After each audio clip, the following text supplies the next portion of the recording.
What we imagine we living. Big ballin', big body, big business. We gon' have all we envision. Big ballin', big body, big business. What's up, you guys? Welcome back to my channel. Thank you for tuning in, where we talk about all things creative finance, basically how to purchase a property without having to use your credit, without having to use banks, without all the other things. Today is a very special episode because we have a pretty interesting situation that we run into. So we have this seller. His name is Anthony Stewart. Now, let me break down Anthony's situation for a minute. Anthony he lives in Baymount, Texas. That's kind of near like the Houston area, right? And he owns a 6-bedroom. It's a huge house, 6 bedrooms, 2.5 bath. And in addition to that, there's also an apartment that has 1 bedroom, 1 bath also on the property. So huge potential for cash flow, right? Okay, so this is his situation. Robert, he purchased this house about 6 years ago, and the funny thing is he actually purchased the property owner finance. And from those of you who have been watching me, you know what owner finance is, but those of you who don't know, let me break it down to you. So let's say you own a property, right? You own a property, you've got it paid off, you don't owe the bank any money, okay? Now let's say you want to sell your property, and in the area, it's saying that the houses are selling for like $200,000, but you want $300,000. You want $300,000 for your property, and you are not willing to sell for anything less. So let's say you put your house on the market. It sits on the market for 5 days, 10 days, 20 days.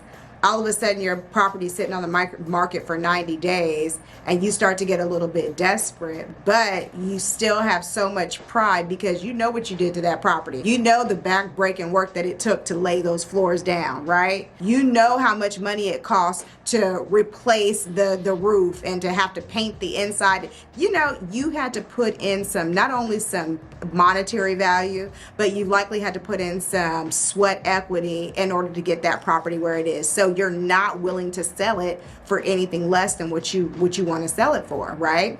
So you're getting all these different offers. Oh, I'll give you $200,000 for your property. I'll give you $250 for your property, and you're turning them down. Nope, nope, nope. I want my $300,000. And so then I come along and I'm like, hey, I'll purchase your property. I'll purchase it at $300,000, but you have to give me terms. And they're like, well, what's terms? So I'm gonna break it down for you. When you own a property outright and you don't owe the bank, you can now become the bank. So basically what I mean by that is you own a house. You do not owe a mortgage. You want $300,000 for your house. I can give you that, but I can only give it to you over a period of time. So what we can arrange is for me to give you a down payment. Let's say you want $20,000, $30,000 down. Okay, I'm gonna give you, the seller, a down payment of $30,000.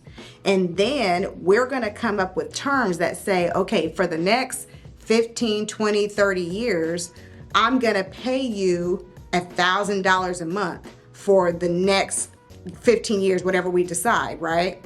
And that money, it goes straight to you. Every single month that I'm paying that house, that money is going straight to you. It's not going to a bank. It's not, the bank is not collecting interest on it. Now, if you want to tack on an interest rate of maybe 2 to 3%, because really, if I'm going to purchase a property, seller finance or owner finance, I really don't want to pay anything more than a 3% interest rate, because after that, I can just go to the bank and just get a traditional loan, right? And actually, now that I say that, we're in the year 2022, is September, the interest rates are climbing. So interest rates are probably about 6-7% right now. And so really, if I'm gonna get a property owner finance, I wanna either get 0% interest on it or, up to 3% interest, okay? But You, as the seller, you get to determine what those terms are. And so that's basically what my seller, Anthony, what he did when he purchased his property. So he purchased this property 6 years ago from a seller, and the seller didn't owe a mortgage. And so for the last 6 years, he's been paying the seller directly, not a bank, but the actual seller. And so his loan was due to mature in the year of 2037. And so Anthony fell on hard times. He did have some individuals that were renting the house. So he was basically like renting some of the rooms. I told you it's 6 bedrooms, right, inside the main house. And then there's 1 bedroom inside the apartment that's also on the property. So he had people in the property that were helping him pay the rent. I mean, not the rent, but helping him pay off his mortgage to the seller. They were helping him with expenses and things like that. Well, over the years, I'm not exactly sure what's happened, but people have moved out, and he hasn't been able to get the same number of tenants to stay in his property with him. And then on top of that, he lost his job. So it was just like boom, boom, boom, boom, boom, like one thing after another. First, he started losing tenants. Then he lost his job. Then the bills start piling up. And then now he cannot pay his mortgage. That's where we're at right now.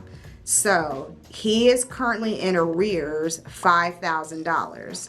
And I know a lot of people are like, well, that's not even a lot of money. You know, why would he be foreclosed on for $5,000? Well, his monthly payment is $400 a month.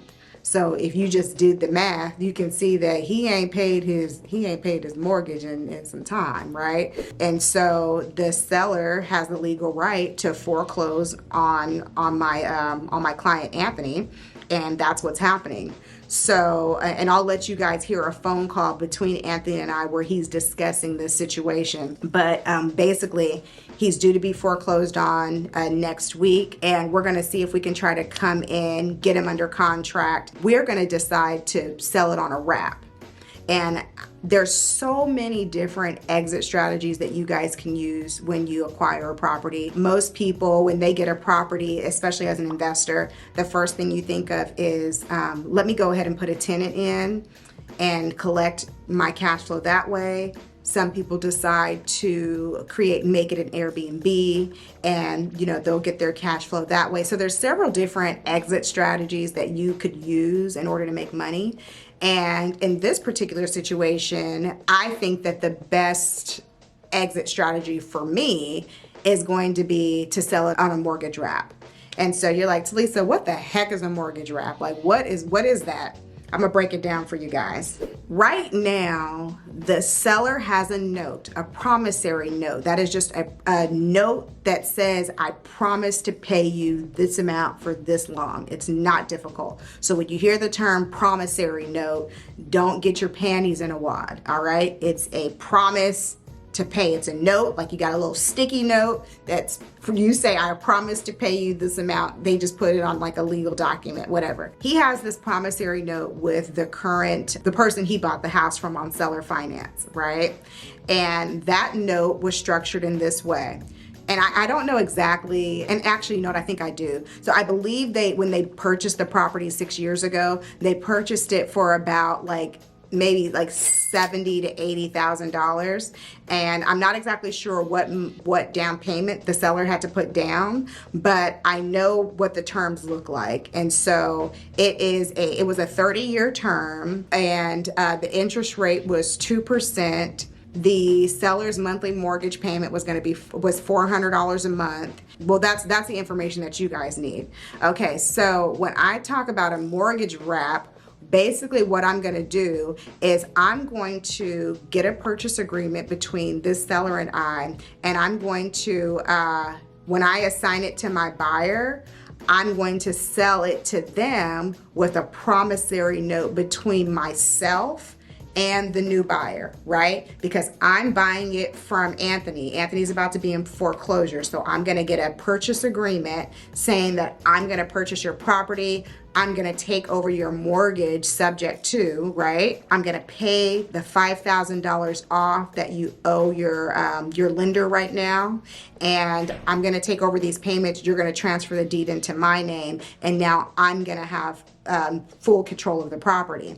And so once we have that agreement, then because I don't want to keep this in my portfolio, but I do want to cash flow, right? I do want to cash flow off of it. And so this is the beauty of doing a mortgage wrap, because you can actually push the ownership off onto another investor while also continuing to cash flow every single month. So I'm going to break it down. So now I have a buyer, and I create a new promissory note between myself and the buyer that says, I'm selling this property to you for $130,000. And let me take a step back. The seller currently owes $30,000 left on his mortgage. That's it. That's all he owes. And he's in pre-foreclosure. So right now, if it gets pre-foreclosed on, he only had $30,000 left to pay on it, right? And so the current value of the properties in that area are anywhere between $110,000 to $200,000. And so I am going to sell it to another buyer for $130,000. And I'm going to ask them for $20,000 down. Now, what am I going to do with that $20,000 down, you ask?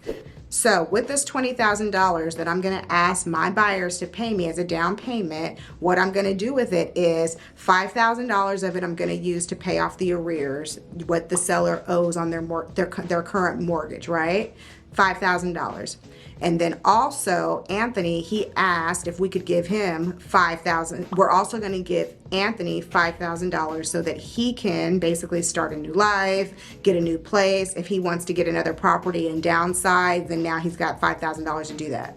So total that I'm out right now is about $10,000. And so I would pocket $10,000 at close, since I'm asking my buyers for $20,000 down. And the terms of our agreement are going to look like this. So you give me $20,000 down. I'm going to finance you this $130,000 for the next 15 years. So for 15 years, you are going to now pay me about $750 a month with a 5% interest rate. So let's rewind real quick. Let's go back. So the current seller has a promissory note in place that states that they're to pay $400 a month at a 2% interest rate. I am asking my new buyers to pay me $750 a month at a 5% interest rate. So when they pay me every single month, I'm going to take $400 of that. I'm going to pay the original owners. I'm going to pay, and it's the first mortgage. I'm going to pay that, and then I'm going to cash flow $300 a month. Not bad on a property that you don't even own, and I'm going to get $10,000 at close to walk away with. So now my new buyers, they now have this property. They at the exact same time that I'm signing contracts with my current seller Anthony to get him out of the property so that he's not foreclosed on that exact same day, I'm also closing another deal, which is the exact same on the same property, where I'm assigning my contract to another buyer, but under these new terms. Okay, does that make sense? And so that is basically what a mortgage wrap is. So you are taking a mortgage that's already in place, right? Remember the original mortgage, $400 a month, 2% interest rate for 30 years, yada, yada, yada, yada. So now what I'm going to do is I'm going to wrap that current mortgage up in my new mortgage terms that state you're going to pay $130,000 for this purchase price. You're going to pay $750 a month at a 5% interest rate for the next 15 years. So that's the new note that now wraps around the old note. Okay, so that's why it's called a mortgage wrap. And so I'm going to go ahead and allow you guys to hear a quick conversation between me and my seller Anthony, where he just kind of goes into what happened, what he's dealing with, and how we're able to help him. So I hope that you guys enjoy this, and we'll be right back.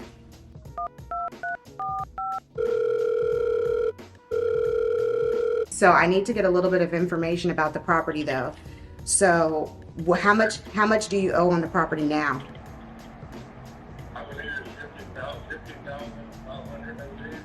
That's what's remaining on the loan balance, or that's what you're in arrears? That's what's remaining. Okay. How much are your monthly payments? If I can remember right, they were 421. $421 a month. Okay. And do you know your interest on your monthly payment? The insurance payment was about 200. I think it was 225 a month for insurance. No, my bad. Not the insurance, your interest rate. What's your interest rate on the loan? Okay. I do not remember that. I have to look and find the paperwork from the original paperwork. Okay. All right. So we need to move quick, Anthony, because you already know how this process is going to work. So if I can have you do a couple of things for me, if you can get me your most recent loan statement, and if you can send that to me, I'm going to text you right now my email address. Whenever you find it, if you can. Go. I got the property. I wanted to own it. That's the thing. You say that one more time. It's owner to owner. It's not with the bank at all. Oh, it's okay. So you're direct to the owner. So you did an owner finance. It's more finance. Gotcha. No interest rate or anything, Oh, okay, great. Okay, well then, yeah, then that'll. I'm sure that's better for you guys. Well, yeah, that'll be a whole lot easier because we're just gonna pay the sellers directly. So that actually works out a little bit better.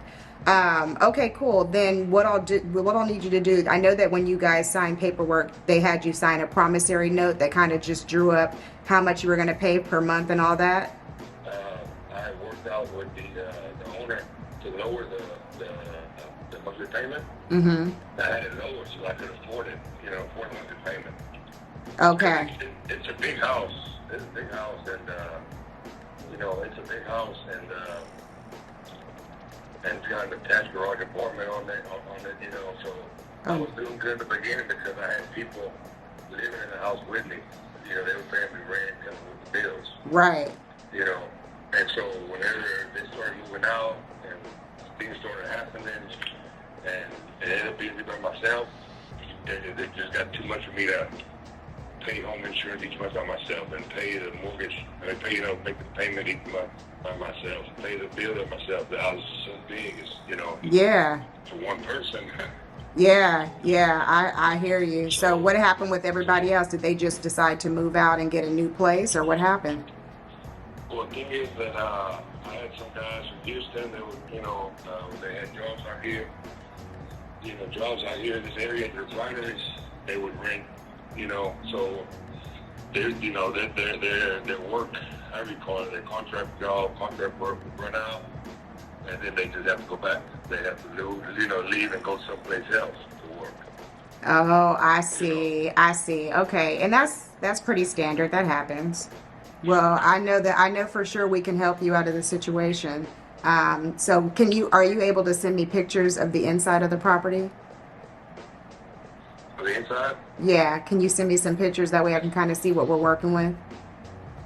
Okay. Yeah, I can see some pictures of the inside. Okay. All right, cool. All right, guys. So you got to hear Anthony and I's discussion. So you can see that he really is in a really tough spot. And so those are the people we like to help. I mean, and I know I've said this before, but if you're going to be investing in real estate, you might as well help people along the way, right? When people are in these really tough situations and they're going through life, if you're able to shine some light on their situation by just saying, hey, there's another way, right? You don't have to go to foreclosure, right? Just hearing that there's another option is just going to give people hope. That's pretty much all we have for today. I hope that you guys learned something, and like always, make sure that you are subscribing. Make sure you're putting your comments down below. Tell me what you guys want to see, okay? Tell me which exit strategies you want me to walk you through so that you guys can just start doing this on your own. I appreciate you guys tuning in, and make sure you guys like my stuff. Follow me on Instagram at H.E.R Stubbs, and then also Facebook as H.E.R Stubbs. So invest H.E.R Stubbs, and we'll see you guys next time. Peace.